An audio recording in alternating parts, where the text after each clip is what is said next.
So good morning, good afternoon, good evening, and good night to everybody. And welcome to this 11th edition of the Technical Talks of CTSoc. This is I'm Fabrizio Lamberti. I'm the Vice President of Technical Activities of CTSoc, and I'm going to provide you with a brief presentation of CTSoc and its technical talks, and then I will leave the floor to our speakers. I share the screen, and I ask you whether you can see it like this. Yes. Great. Okay. So as I said, this activities is part of CTSoc, IEEE Consumer Technology Society, and in particular, it has been developed by the technical activities area. So this area has been created just a few years ago, and it is organized into technical committees and future directions committee.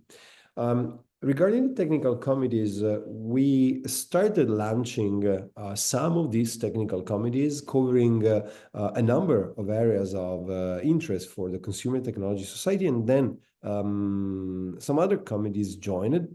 And so far, we do have 15 TCs, which, as you can see, can cover quite broadly all the areas of interest of consumer technology society. These technical committees are a part of the technical activities areas. As I said, I'm serving as VP, Vice President of Technical Activities. There is a board coordinating the activities of these technical activities areas, which is participated also by CTSoc President, Wen-Chung Kao, VP Conferences, Nobuo Funabiki, VP Publications, Fabrice Labo, and VP Industry and Standards Activities, Rahed Abdullah. And this provides you an idea of how wide is the scope of the technical committees, which basically cover all the areas of interest of an IEEE society. There is also this Future Directions Committee chaired by Fabrice Labo, and here you have the members. Plus, each technical committee has its own officers, a chair, vice chair, and a secretary. And each technical committee has its own website with a mission, with a list of members, with information for prospective members, like, for instance, about the meetings which are held, the minutes, and stuff like that. For your reference, here is a list of officers of the current technical committees, but what I also want to point out today is that the elections for 2025 and 2026 term have started. So the nomination and election subcommittees have been established, and now they will call for volunteers willing to be the next chairs, vice chairs, and secretary. So in case you are interested, of course, please feel free to submit your application. Members of CTSocs and in general, researchers are not, implicitly members also of the technical committees. You need to submit an application, and this is the number of colleagues who have been admitted to the technical committees. As you can see, not all the technical committees have the same size. They are following a number of trends, and MDA, of course, is very well represented together with virtual augmented reality and metaverse, which are the technical committees which are leading the technical talk today.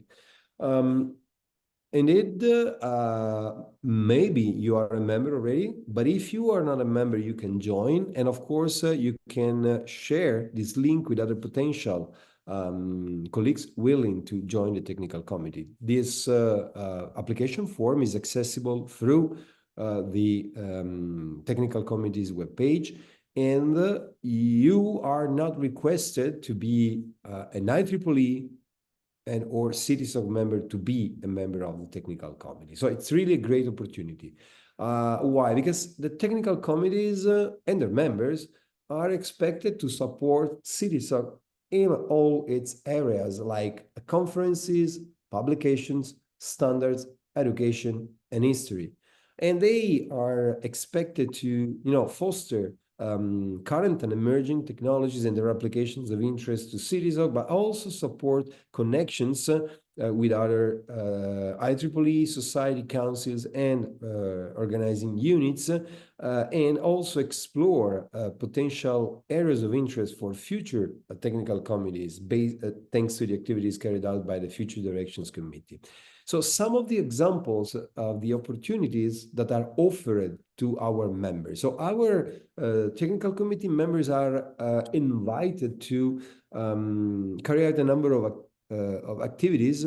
Like for instance, they can serve in the technical positions of our conferences. They can be selected to serve as associate editors in our journals. They can organize special sections in our journals. They can organize workshops and special sessions in conferences. They can be invited to participate into initiative in collaborations with other IEEE initiatives like IEEE Digital Privacy, Digital Reality. They can collaborate with other societies. They could establish special interest groups.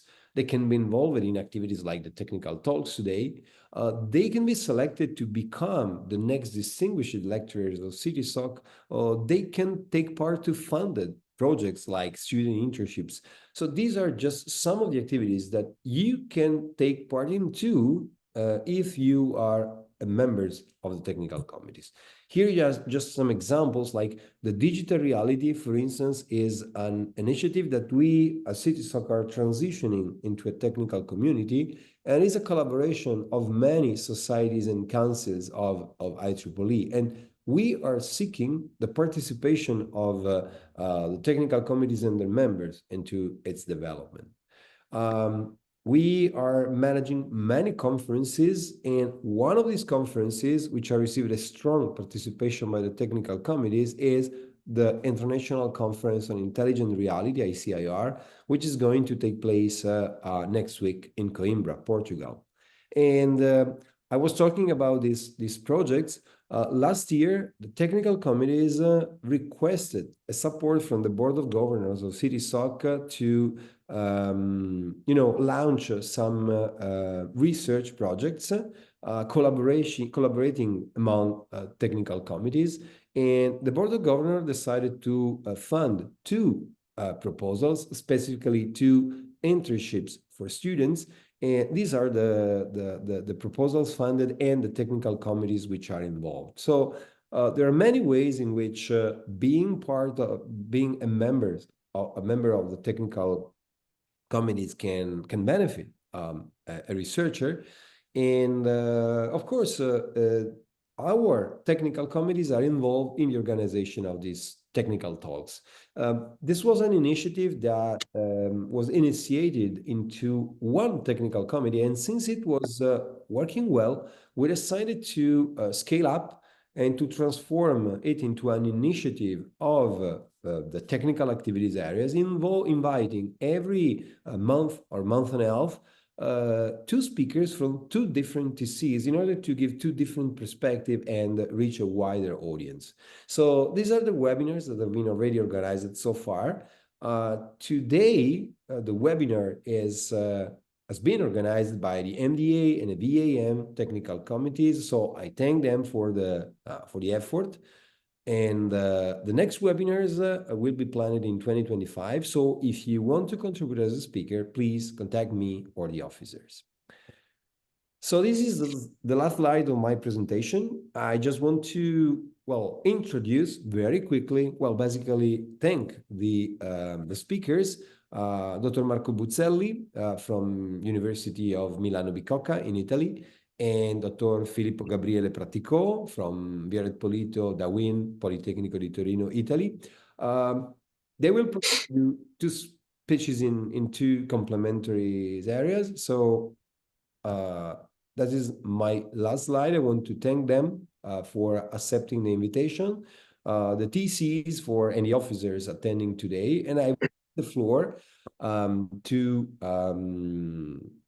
Professor Jalil Piran and to Dr. Alberto Cannavò, who are the officers of these two technical committees, to introduce our speakers. And thanks again for joining today. Thank you very much.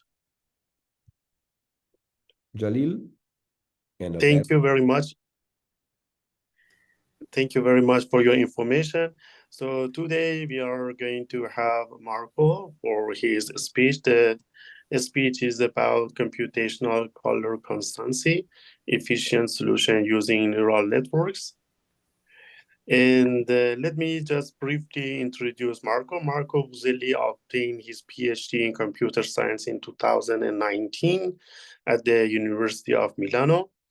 And he is now an assistant professor at the Department of Informatics, Systems, and Communication. He is actively engaged in conducting cutting-edge research in the field of signal, image, and video processing and understanding. And for these techniques, he uses machine learning techniques. He is particularly passionate about color imaging. Thank you very much, Marco, and we are waiting to hear your talk, please. Thank you very much for the kind introduction. And if you confirm that you can see my screen, I will proceed. Okay. Thank you again also for the kind invitation. And yes, I am Marco Buzelli from University of Milano Bicocca, and I will talk to you about computational color constancy and how we can achieve efficient solutions using neural networks. I will start with the basics. So we want to define what is, first of all, human color constancy. So it's a mechanism of the human visual system, and we can describe it as our ability to implicitly discount the chromatic properties of the light source. So in practice, if we look at these two scenes, this means that we are able to tell, for example, that the banana is yellow, despite the fact that if we only look at the surface of the object without any context, this is far from yellow. So this is an ability that we have as a human being, and we are interested in bringing that to consumer devices as well. So this is where we talk about computational color constancy, or color constancy for simplicity. So in this context, this is typically implemented as two stages. One is illuminant estimation. So starting from our input scene, we want to produce an estimate of the illuminant. In this case, it would be this teal or greenish tint. And then we have an illuminant correction phase where we rectify and correct the input image based on this estimation. And right ahead, you should have already guessed that this is an ill-posed problem. So the fact itself that we need some context to define the color of the illuminant means that without proper context, there are multiple solutions. And in fact, there are a number of algorithms that treat this problem, each based on different assumptions. The most simple one of this algorithm is possibly the gray word algorithm, which, in order to work properly, is based on the assumption that in a given scene we have a wide variety of colors, which is exactly the case of this example here. So to understand how it works, let's look at an image on the left that is non-balanced and an image on the right that is already well-balanced. The idea of the gray word algorithm is intuitively to squint our eyes, and so to process the image with a blur filter and blur it even more and even more until we are effectively averaging the whole pixels in the images, and the resulting color that we have is our estimated illuminant. So on the left, we end up with this greenish tint. On the right, we end up with this gray tint, which corresponds to an image that is already balanced. There is no strong cast. another very, very simple algorithm is instead relying on just finding the highlights in the image, because these would be specular elements that reflect the light source. And so in this case, a simple implementation would be just to take the maximum of the red, green, and blue channel. And we can see that, in fact, the gray world algorithm and this maximum RGB algorithm can be seen as being part of a unique solution. So we can generalize them based on the Minkowski norm, and therefore represent both solutions with a unique expression that can be explored in terms of the Minkowski norm, which I'm here referring to as P. Another a very simple solution will be to perform these operations, but instead of working directly on the RGB images, we are working on edge images. So we extract with the properly defined image processing filter the edges, and we compute our statistics on these images. And on average, this is found to be working better than the two solutions that I have just described. But also this edge-based color constancy can be seen to be part of the same family as the first two. And this is represented with this expression here on the left that was defined in 2007 by Van de Weyer and other authors, which we call now the low-level color constancy framework, which depends on this Minkowski norm that we have just described, a derivative order that will determine whether we are applying an edge detector or not, and what is the order of this edge detector, but also a Gaussian filter, for example, to pre-process our image before running edge detection. So this gives you a panoramic view of low-level color constancy, which is computationally simple. It's based on assumptions that can be explained relatively easily, and it's training-free. So it's going to work on multiple cases. The counter side of things is that it's also going to work in limited cases where these simple assumptions are verified, and maybe trivially, but not so much, we have a relative obsolete implementation for this, dating back to 2007. We also, of course, have at our disposal high-level color constancy solutions. So this would be many approaches developed by researchers in the last 5 years based on neural networks.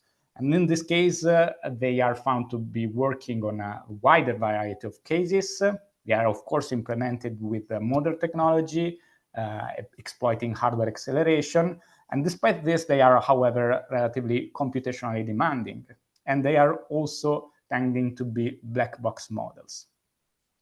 So we have these two extrema, and we now wonder, is there a spectrum that connects both extrema?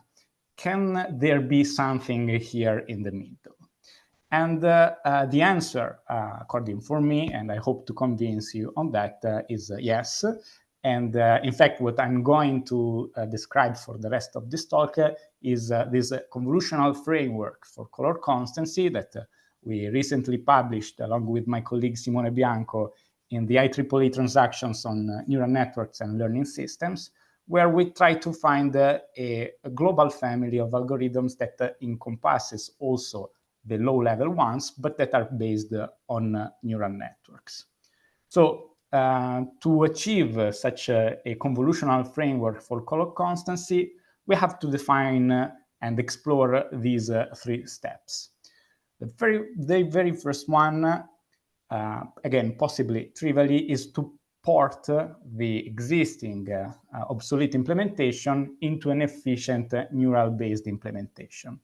At the end of the talk, I will also share the code on GitHub for this, which is based on Python and PyTorch specifically. So the idea is we take the expression, the general expression of the low-level framework that I have described earlier on, which is shown here on the left, and we convert it into a familiar format, both in terms of implementation and presentation, which is based on convolutional layers and other types of neural layers. So we have this visualization here in tabular format with the layers, the size of the parameters involved, the output size, and so on. Since the low-level framework that we are expanding, that we are porting, is parameterized into different forms, I will refer to the most complex form of it, so the one based on the second-order gray edge, to see how this corresponds into a neural format. So every piece of the expression is going to correspond to one or more layers in our porting.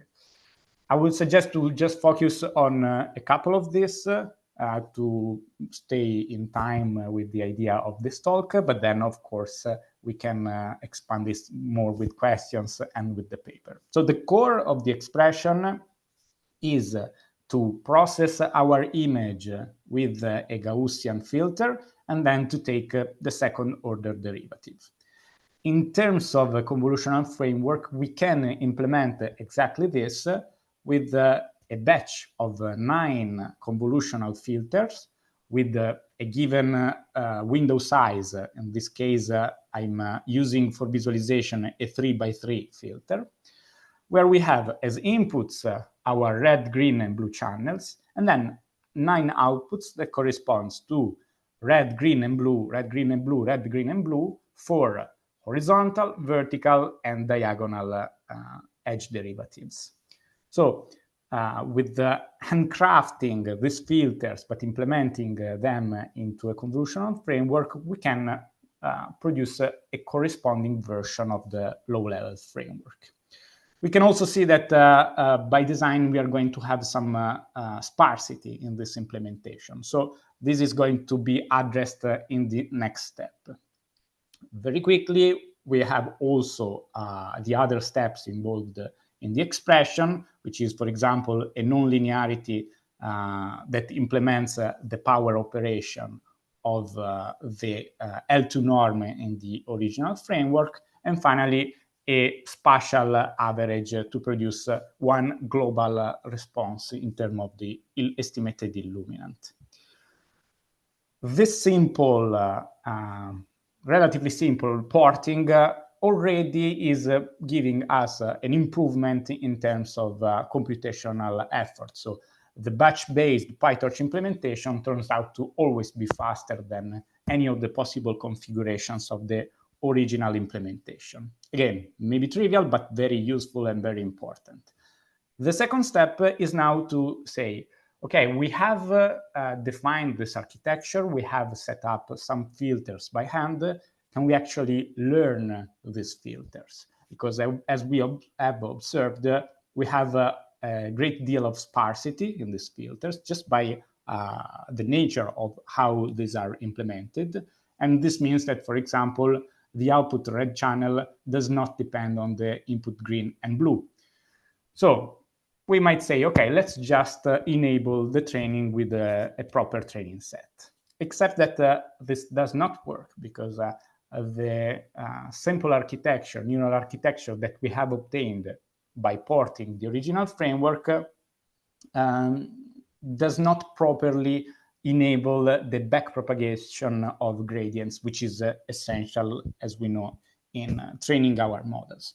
So we must take some precautions. We must make some changes to our neural architecture to make sure that gradients backpropagate.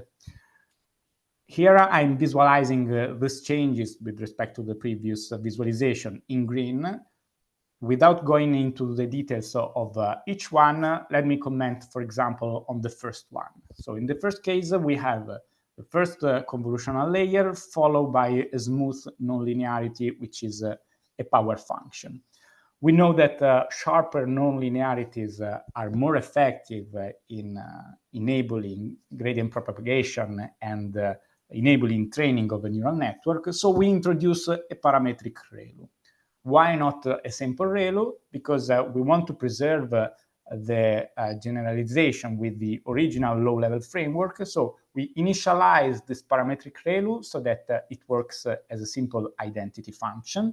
And then we give the training procedure the ability to learn different relationships.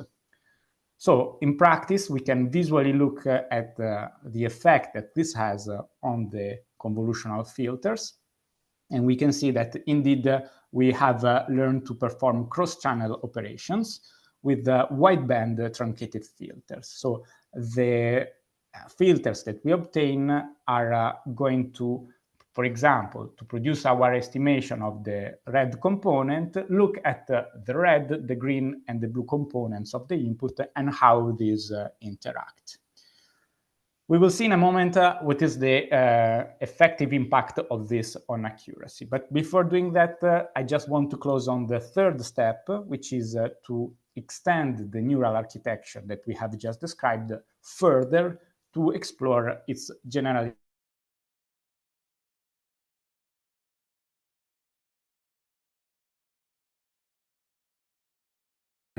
capabilities.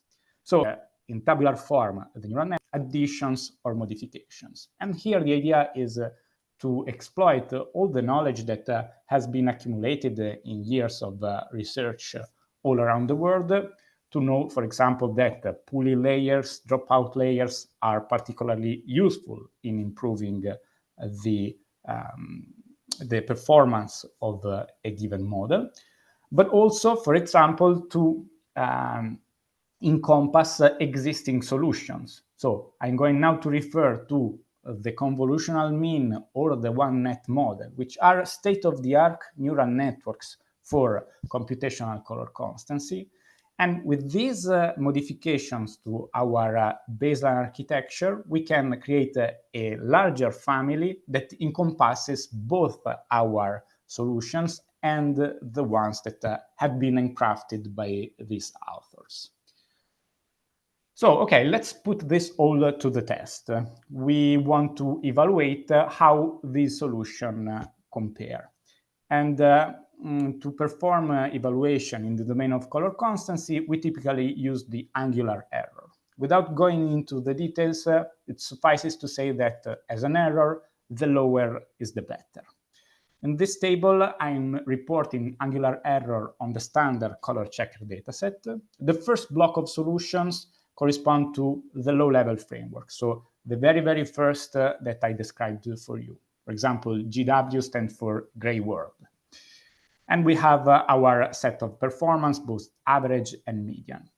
Then we have 3 instances of our own convolutional framework, where LCF is the learnable convolutional framework, so just by enabling a gradient backpropagation. And then we have 2 instances of the extended version, where we want to encompass other architectures, but also simply include layers that are found to be beneficial.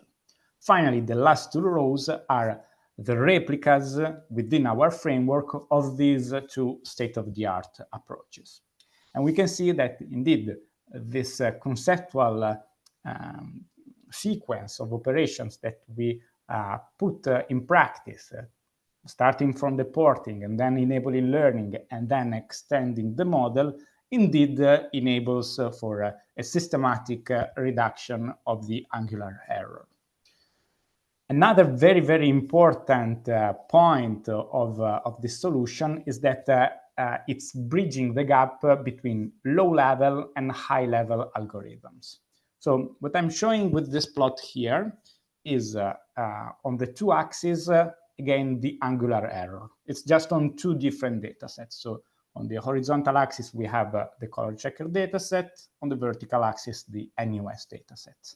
So these being errors, the ideal point would be in the bottom left corner.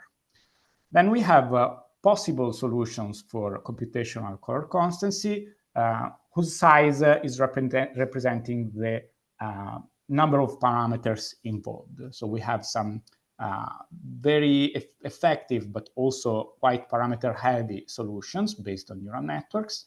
And then in this corner, we have the low-level framework solution. So they are essentially based just on 3 parameters. Now, these points here, these balls here that you see in red, represent our different solutions based on our convolutional framework. So you can see that in terms of angular error, they are much closer and in the ballpark of high-end solution based on neural networks, but they are composed of a much more compact number of parameters. And in turn, we can show, and we show in the paper, that by keeping this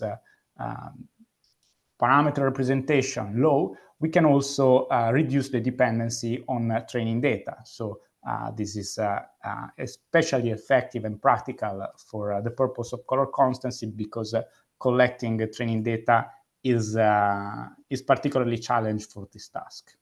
So to conclude, we have seen again that we can indeed describe this as a spectrum of solutions, where our convolutional framework stays somewhere in between, encompassing different solutions from both ends, which produces a computational trade-off with few interpretable filters, with low dependency on training data, that is implemented with modern technologies and that is found to be improving upon the low-level color constancy.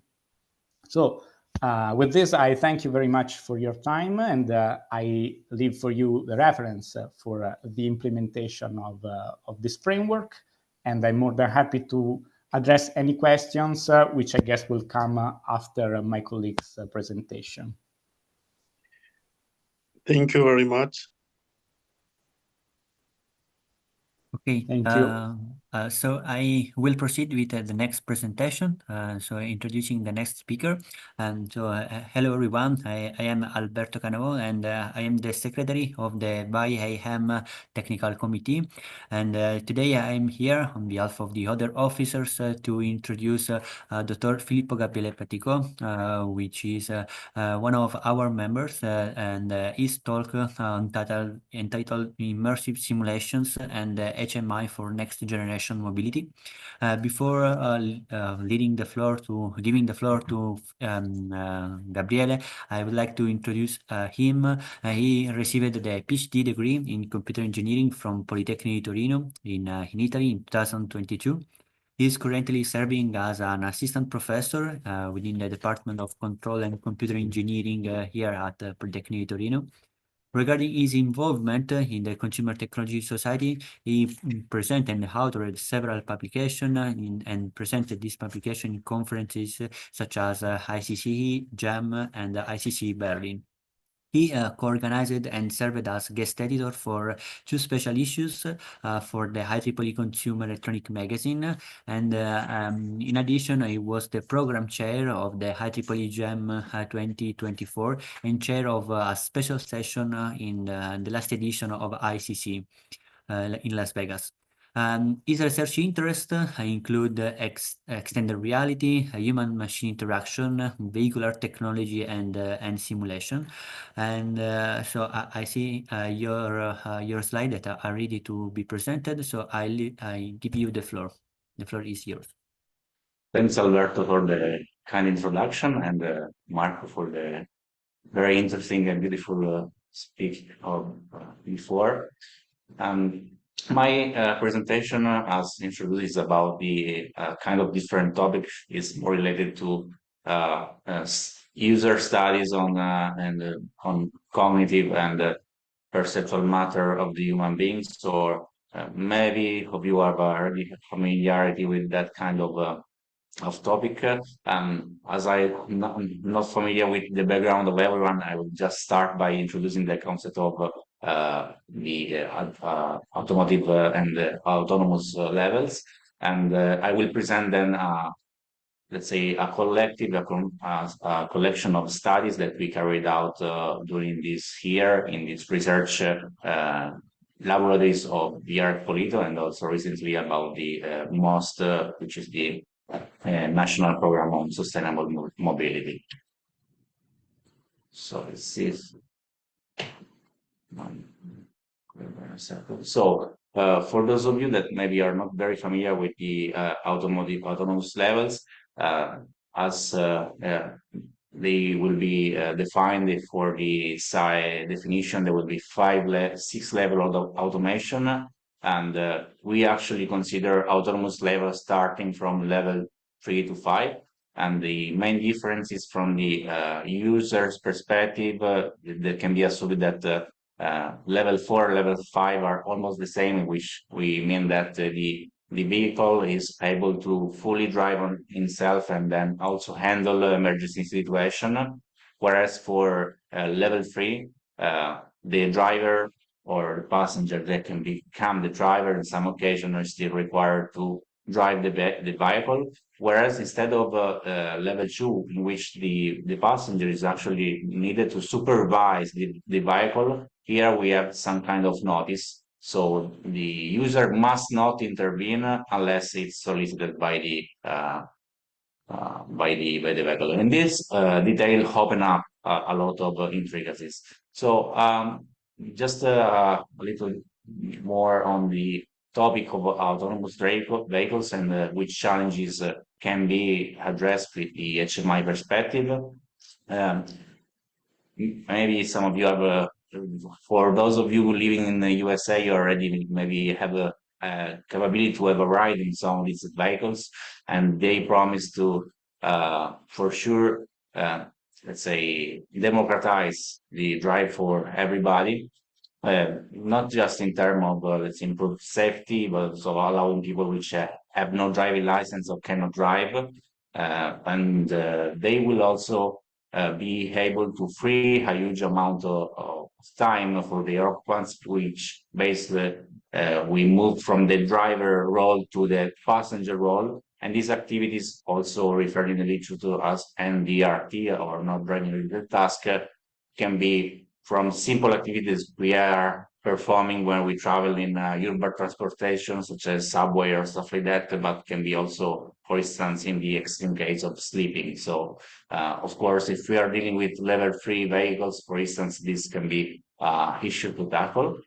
And there is for sure a huge business opportunity. In fact, a lot of players are investing significant amount of money on this in this research area. And from the user perspective, there are 3 main challenges that we can identify. The first challenge is about trust, because even if we know that this technology will arrive in our roads, it's not just about having a ride of it, but we also need people to be aware of what the vehicle will provide them. And also these vehicles will be immersed in an environment in which other users are involved. There can be pedestrians, there can be other vehicles which have no autonomous drive.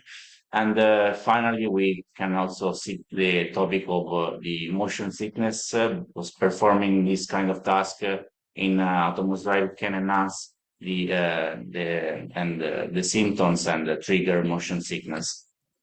So in the context of studying the HMI, there is a very popular, let's say, setting, a context to study them beforehand in some controlled, repeatable environment, which are of course safe to the user, but also can be used as a hardware in the loop environment to test actual autonomous drive algorithms.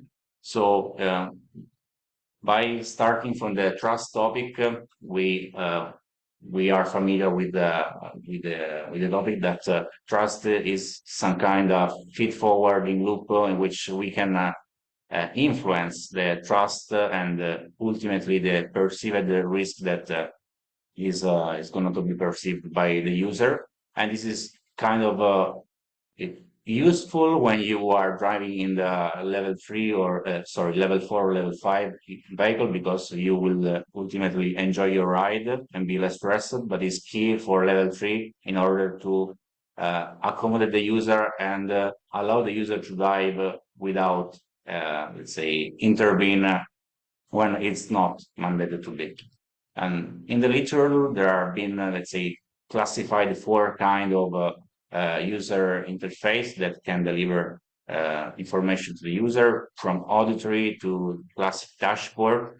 But also we are starting in the body of literature to see more and more example of a companion app for the nomadic device that a user can bring in, and also for the windshield or augmented reality adaptive display. If some of you have been to the CES in Las Vegas last year, there have been a huge piece of technology that are able to enable this kind of augmented reality interface. The first study that we have performed in this kind of regard is about the balance of, or the sweet spot for this kind of information that we can provide on these exotic augmented reality interfaces. Some of these have already been implemented in some prototypes.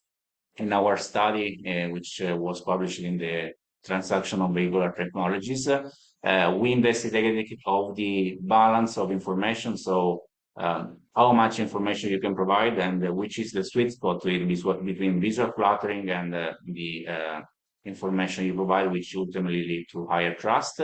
In this study, we have placed level 5 simulator, because as you can see here, you are placed in the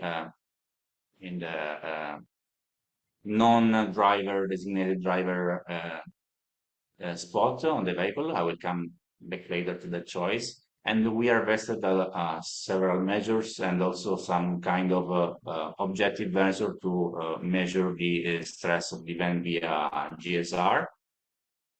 The study was carried out on 38 people with a between subject design. And what we found out was that actually the interface that showed less information, which basically was all the paths and the events that can interact with your vehicle, but not with everything that is perceived by the vehicle, demonstrated lower mental workload, but also was less able to induce trust and to reinforce trust in subsequent driving and or in subsequent ride, as you can define that way.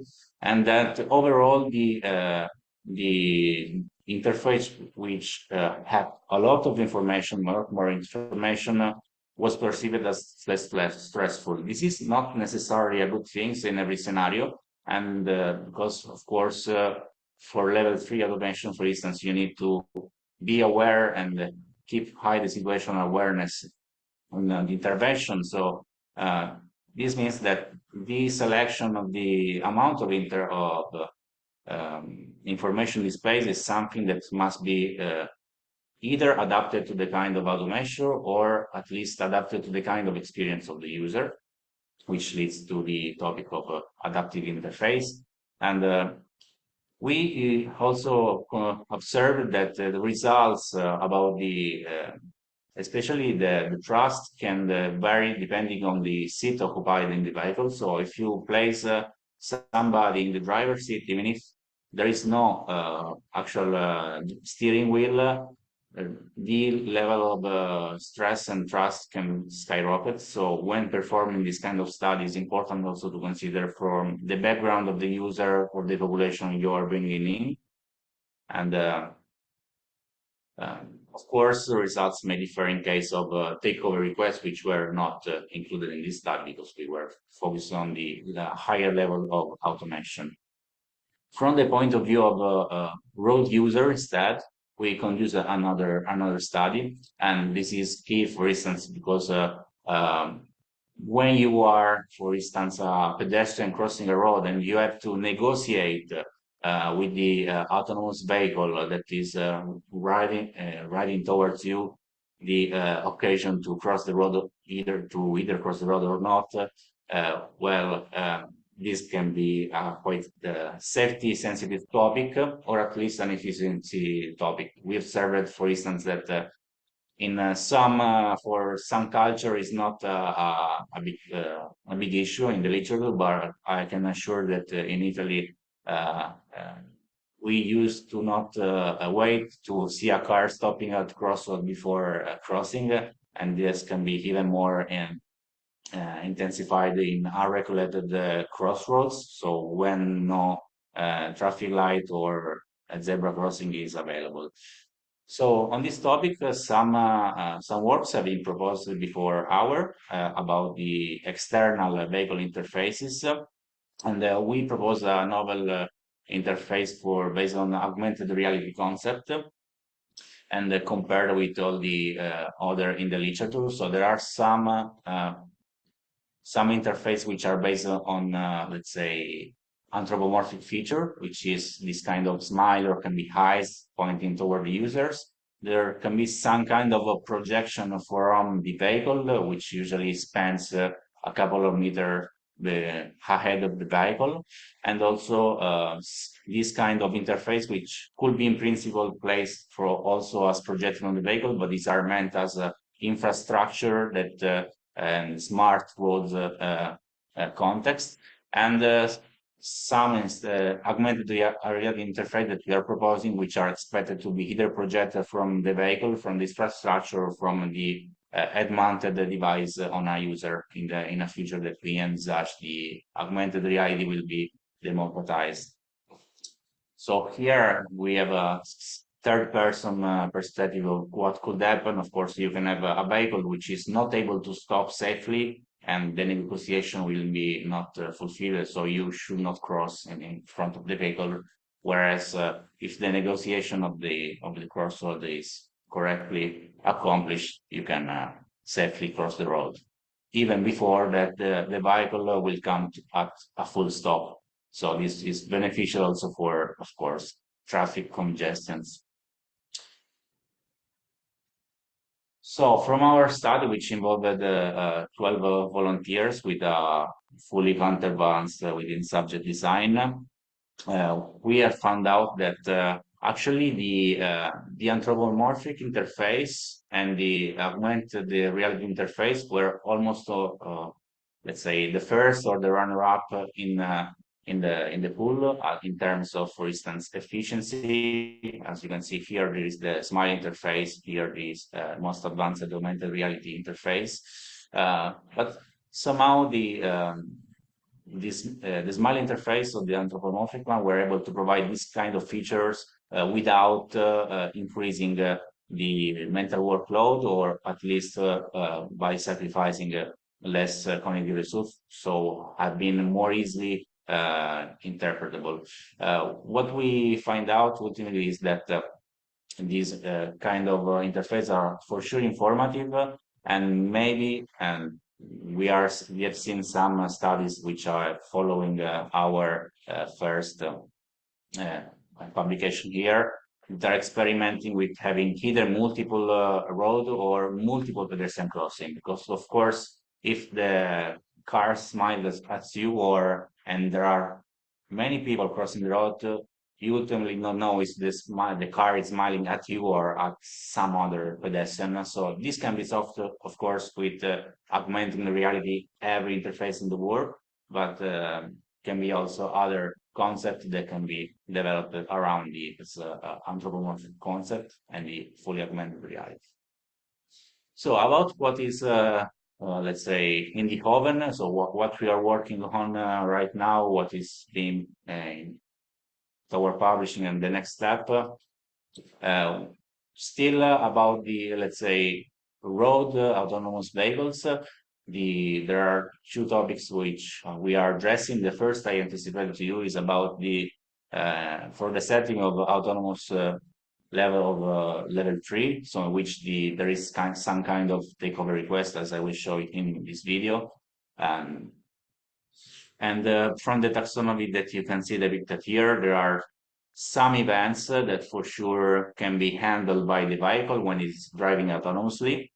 And this is referred in the literature as in operation driving domain. So what can be handled by the vehicle when it's driving, some other events that shall be handled by the user, and some in between event that actually the vehicle is able to handle, but the user may consider them as not correctly handled by the vehicle, and ultimately wanted to intervene in such case, which In some ways, for some of them, we may consider that it's not a big deal, but the problem is that usually you are doing something else. Usually your attention is towards, either in this video was a non-driving related task, which was watching a video on the infotainment, and the time in which you react to unsolicitedly take the control of the vehicle may not allow you to fully react to the event, which is in case of, for instance, some pedestrian crossing or some other events that are actually ended by the vehicle. So notifying these events and distinguish between these two notifications is quite critical. We have currently performing an experiment on that and on sublet list about notifying with different urgency this kind of critical the event with using just augmented reality interface or a combination of multimodal cues, and to, let's say, have a picture of the urgency and matters, so the user can enjoy the ride and also counteract some effects. Because, for instance, if you are in proximity, as you can see here, of a heartbreaking, you may consider to continue your task, but you need to somehow to brace yourself, either because it's safe to do, but also because you need to.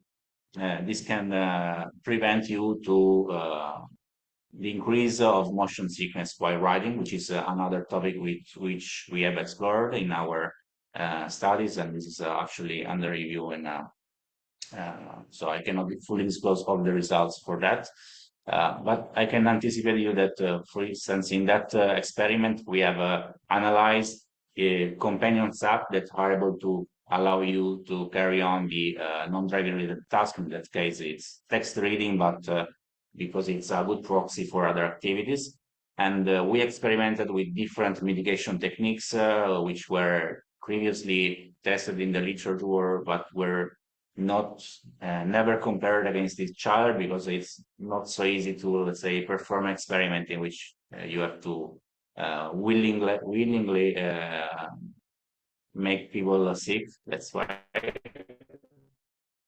we have this experiment approved by our ethical committee, and I can anticipate you that what we found out is that interface that are able to provide the natural motion cues, or at least feed, for instance, can be even just as simple as a feed-forward video, even though it can impact the readability of the text, so in some way impact the performance of the non-driving related tasks, are the most effective in preventing and mitigating the onset of motion sickness, even though other techniques based on the artificial similar motion cues, or by let's say, visualize the effect of the acceleration on the users have been proposed. These was found by us as less effective in this regard.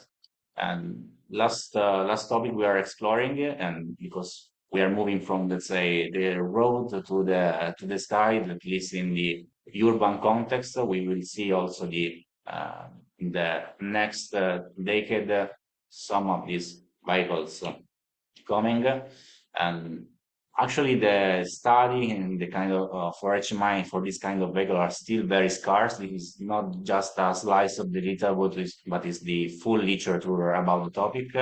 And this is one previous work published by us. And just to highlight you which are the challenges and what we are focusing now and on this topic, is that the addition of the third dimension of the vertical movements, let's say, does not allow us to fully copy and paste what we have learned from the road vehicles to the flying vehicles.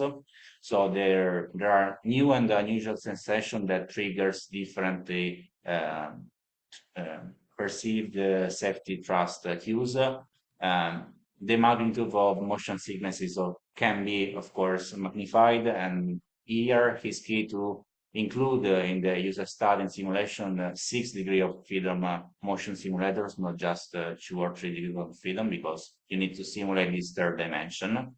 And also, what is different is that the vehicles are encountering different flight phases from takeoff to cruise and landing, and each of these flight phases have peculiarities that may need to address in different ways by the HMI, and also the visibility condition, especially including the night, foggy or turbulence gas, so flight situation that are not, let's say, comfortable may trigger different aspect in our users.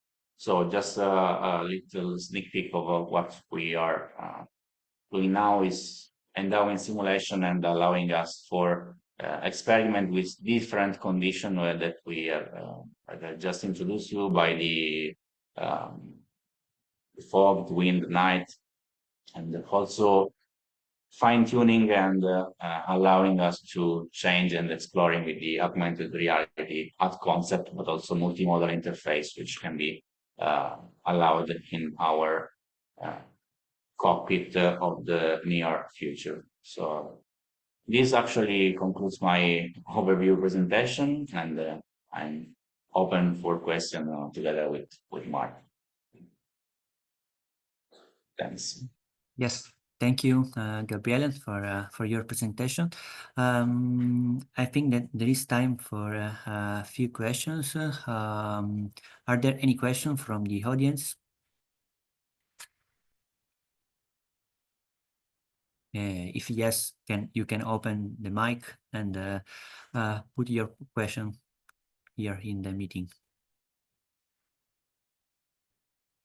If there are no questions, I have one question for Marco. Thanks again for the nice, very nice presentation. I would like to know if your research is more theoretical research, or if there are any practical application of your research, and if yes, if you can a little bit elaborate on this point. Okay, thank you for the question. And yes, the kind of a way to frame this point is also, why do we need color constants in the first place? And there are two different main applications that we can envision. One is a pre-processing step for computer vision. So say that at the end of the line, we want to recognize objects, we want to find the people in a scene of a street scenario. It could be the case that removing color cast given, for example, by different light sources improves the performance of these downstream tasks. And this was especially true in the first years of color constancy. Now it tends to be less true, but still valid in specific cases. So we can show that, for example, image classification network are very much influenced by strong color casts. So it's useful still to correct these images.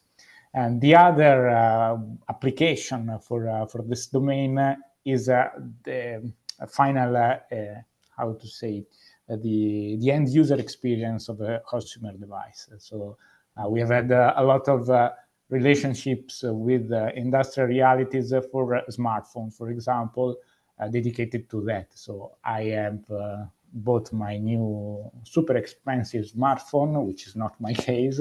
I want to take pictures. I want them to look nice, because it's very common that, for example, you take pictures indoor for a party or a dining scene, and it will all look very much yellow. So this is the kind of cases that you want to address. And so this is the applicative side of my research. I have also a more theoretical one, so to answer more directly your question, still related to color imaging, which is related, for example, to how you evaluate the performance of these algorithms, or how you represent them. So I have a parallel line of research dedicated to developing the mathematical tools to properly visualize and convey information about the performance of color constancy algorithms. So I would say both directions are at least interesting for me, and I'm trying to cover both. Okay, thank you very much. Thank you. And I have one question for Marco as well, if I Sure. may.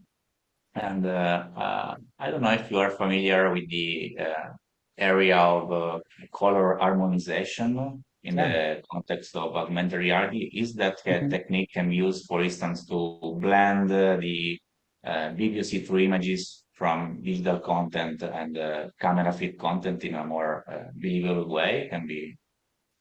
Yeah, so the general world of color imaging definitely is overlapping, as you say, and I have not personally worked on color harmonization, but for example, my co-author Simone Bianco has worked actively on that topic.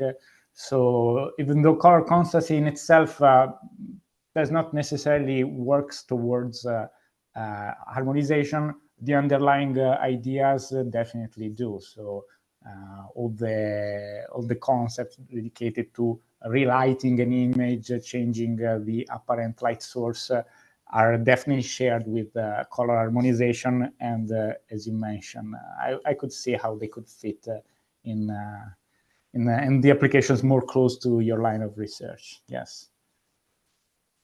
Thank you. are there any questions? I have just one question, for a very short question to Gabriele. You talk about the use of immersive virtual reality and augmented reality, and for specific tasks regarding the autonomous driving. In your opinion, what are the main benefits, or what are the main benefits of applying immersive technologies in this field? It is just a matter of visualization, so a user that can visualize what is happening around them, or there is something more. I'm wondering about the emotional response or something like that. Yeah, and quite of a big topic, let's say, to address. Um, let's say that virtual reality is maybe uh, the majority of application that you can see in experimenting with the HMI design is that just having let's say, a safe, controlled environment to experiment with. So it's in terms of giving an environment that can be explored, at least for not the highest level of technology readiness level, unless when we are able to explore with the real vehicles, not on closed roads. This will be still the most valuable option. But another, let's say, application of virtual reality in the context of autonomous vehicle is actually for the motion sickness prevention. There are colleagues that are studying let's say, providing let's say, specialized content or providing a specialized technique in virtual reality headset that you are wearing while you are seated in your vehicle. So that can be another application of that.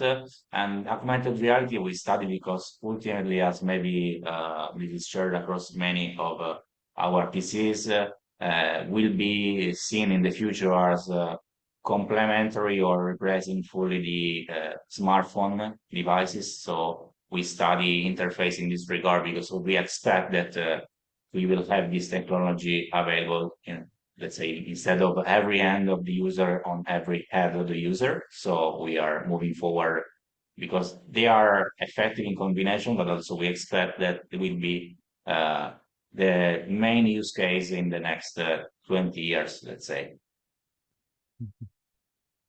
Okay. Thank you. Thank you again for all the presentation. I just ask for last time if there are additional questions, or if Jalil want to add something. Thank you very much, Ivan, for a nice presentation. I learned a lot, and thank you very much to audience that they have patience to listen to the talks. Thank you very much. Okay. So hello everyone, and thanks again for attending this meeting. Hello. Bye bye. Goodbye. Bye. Thank you all. Have a nice day.